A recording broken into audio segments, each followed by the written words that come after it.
Bonjour les enfants, j'espère que vous allez bien. Donc aujourd'hui je vous ai fait une petite vidéo sur les polygones. Donc en fait ce que j'ai fait c'est que j'ai repris les deux leçons que je vous avais envoyées par mail et je vous les ai bien expliquées parce qu'il y a certains enfants qui ont eu du mal à comprendre leurs leçons visiblement et qui du coup ont eu du mal à faire leurs exercices. Donc ce que j'ai fait c'est que dans un premier temps je vous ai réexpliqué les deux leçons. Et ensuite, j'ai repris le fichier d'exercice sur les polygones et je vous ai expliqué les consignes, ce qu'il fallait faire dans chaque exercice. Donc voilà, alors on va reprendre la première leçon sur les polygones. On nous dit qu'un polygone c'est une figure géométrique qui est fermée et qui est composée de segments, c'est-à-dire de traits qui sont droits et qu'on peut tracer à la règle. Alors sur ce document, on voit deux figures qui sont des polygones et deux figures qui ne sont pas des polygones. Alors pourquoi est-ce que ces deux figures sont des polygones et ces deux figures ne sont pas des polygones? On va voir pourquoi. On nous a dit que pour qu'une figure soit un polygone, il faut qu'elle soit fermée et que les traits soient tracés à la règle. Si on regarde ces deux figures, on voit bien qu'elles sont fermées toutes les deux et également que les traits sont droits, c'est-à-dire qu'ils ont été tracés à la règle. Si on regarde ces deux figures, par contre, on se rend déjà compte que celle-là n'est pas fermée. Donc si elle n'est pas fermée, on peut déjà dire que ce n'est pas un polygone. Cette figure-là, on voit qu'elle est fermée, ok, mais on remarque que tous les traits, tous les contours de la figure, les côtés, n'ont pas été tracés à la règle. Vous voyez là, ces deux côtés ont une espèce de forme de vague, c'est-à-dire que ces côtés n'ont pas été tracés à la règle. Donc ok, la figure est fermée, mais les traits ne sont pas tracés à la règle, donc cette figure n'est pas un polygone. Ce qu'il faut retenir, c'est que pour qu'une figure soit considérée comme un polygone, il faut à tout prix qu'elle soit fermée et que les traits sont tracés à la règle. Si vous avez seulement une de ces deux caractéristiques, ça ne marchera pas. Il faut à tout prix qu'il y ait les deux ensemble. Voilà.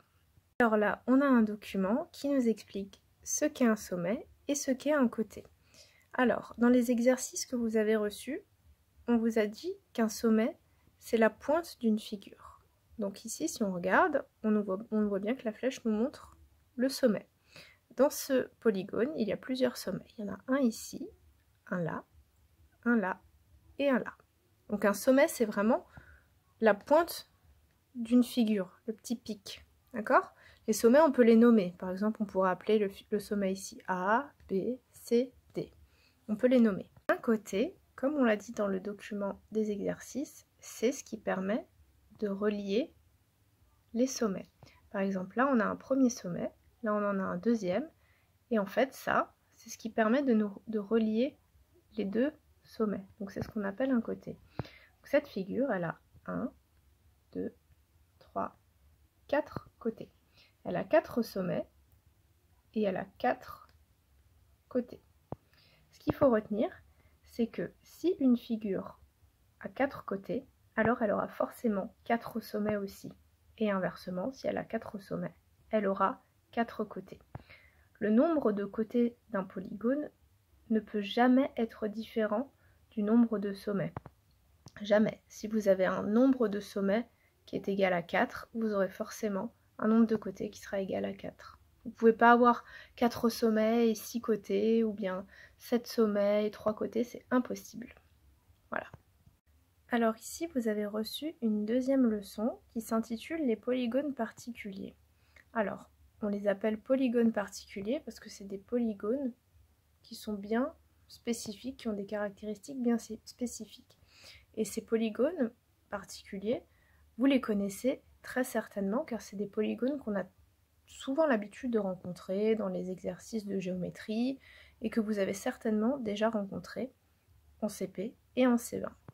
Alors, parmi les polygones particuliers, on a ce qu'on appelle les quadrilatères et les triangles. On va d'abord parler des quadrilatères et après on parlera des triangles. Alors, quadrilatère. Dans quadrilatère, on entend quoi? Quoi comme dans 4. Donc en fait, un quadrilatère, c'est tout simplement une figure qui a 4 côtés et qui a 4 sommets. Parmi ces quadrilatères, il y a le losange, le carré et le rectangle. Donc le carré et le rectangle, ce sont deux figures que vous connaissez certainement très bien, car vous les avez beaucoup étudiées au CP et au CE1. Le losange, c'est peut-être une nouvelle figure que vous ne connaissez pas, mais pas de problème, c'est pas une figure compliquée à retenir et c'est pas une figure qui sera compliquée à dessiner. Alors, le losange, on nous dit qu'il a 4 côtés de même longueur, c'est-à-dire que tous ces côtés, ils ont la même longueur, ils ont la même taille. Le carré, on nous dit que comme le losange, il a également 4 côtés de même longueur, sauf que il a aussi 4 angles droits. 1, 2, 3, 4. C'est-à-dire que si vous prenez votre équerre et que vous vous amusez à les mettre dans les coins du carré, vous verrez qu'il a 4 angles droits. Le rectangle, c'est un petit peu comme un carré, ça se ressemble, sauf que le rectangle, il n'a pas tous ses côtés de même longueur. C'est seulement ses côtés opposés qui sont de même longueur. Par exemple, si on regarde ce côté et ce côté, ils sont à l'opposé et ils ont la même longueur. Si on regarde ce côté et ce côté, ils sont à l'opposé et ils ont la même longueur. Voilà, ça c'était pour les quadrilatères qui font partie des polygones particuliers parce que on les connaît pas mal et c'est des figures qu'on a l'habitude de retrouver. Ensuite, on va passer au triangle. Alors, un triangle, vous savez tous ce que c'est, hein, et dans triangle on entend tri, comme dans 3. Donc un triangle, c'est tout simplement une figure qui a 3 côtés et qui a 3 sommets. Alors il existe des triangles qui sont un petit peu particuliers, comme par exemple le triangle rectangle, qui, lui, a un angle droit. La plupart du temps, les triangles, ils ressemblent un petit peu à ça, mais il y en a certains qui ont un angle droit. Et c'est pour ça qu'on les appelle triangles rectangles, parce que comme dans un rectangle, maintenant qu'on a vu les 2 leçons sur les polygones, on va reprendre le fichier d'exercice sur les polygones que je vous avais envoyé la semaine dernière. Alors on avait un premier exercice où il fallait écrire oui si la figure était un polygone, ou non si la figure n'était pas un polygone. Donc on avait 7 figures. Donc là en fait ce qu'il faut faire, c'est qu'il faut vérifier par rapport aux caractéristiques qu'on a vues des polygones, est-ce que les figures sont fermées et est-ce que les traits sont tracés à la règle et sont droits. Si dans ces figures on voit que les figures ne sont pas fermées, on peut déjà dire que c'est pas un polygone. Et si en plus on voit que les traits ne sont pas tracés à la règle, on peut dire que ce n'est pas non plus un polygone. Donc seules les figures qui sont fermées et qui ont des traits tracés à la règle sont des polygones, les autres n'en sont pas. Dans l'exercice 2, il fallait compléter le tableau en complétant le nombre de côtés pour chaque figure et le nombre de sommets pour chaque figure. Donc comme on a dit avant, un sommet c'est la pointe d'une figure, donc il faut compter toutes les pointes. Et ensuite, il faut compter les nombres de côtés aussi. Donc ça, on a dit que c'était ce qui permettait de relier 2 sommets, les côtés. Et pour être sûr qu'on ne s'est pas trompé, comme on l'a dit dans la leçon, le nombre de côtés d'un polygone ne peut jamais être différent de son nombre de sommets. Alors pour vous, ce qui est le plus simple, où vous êtes sûr de ne pas vous tromper, c'est de commencer par compter les côtés. Les côtés, voilà, c'est facile, on sait les compter. Et si on trouve par exemple 7 côtés, on sait forcément qu'il y aura 7 sommets. Si on trouve 5 côtés, on saura qu'il y a 5 sommets, etc. Ensuite, on avait un exercice 3 où, pareil, on avait plusieurs figures numérotées de 1 à 5 qui n'étaient pas rangées dans l'ordre. Donc il fallait faire bien attention à ça. Et il fallait compter le nombre de côtés. Là, on ne vous demandait pas le nombre de sommets, mais seulement le nombre de côtés. Ensuite, il y avait un petit quiz où on vous demandait un polygone à 4 côtés s'appelle un quadrilatère ou bien un triangle. En fonction de ce qu'on a vu dans la leçon, c'est à vous de savoir. Quand ça a 4 côtés, est-ce que c'est un triangle ou est-ce que c'est un quadrilatère? Et il faut effacer la mauvaise réponse. Voilà, c'est facile.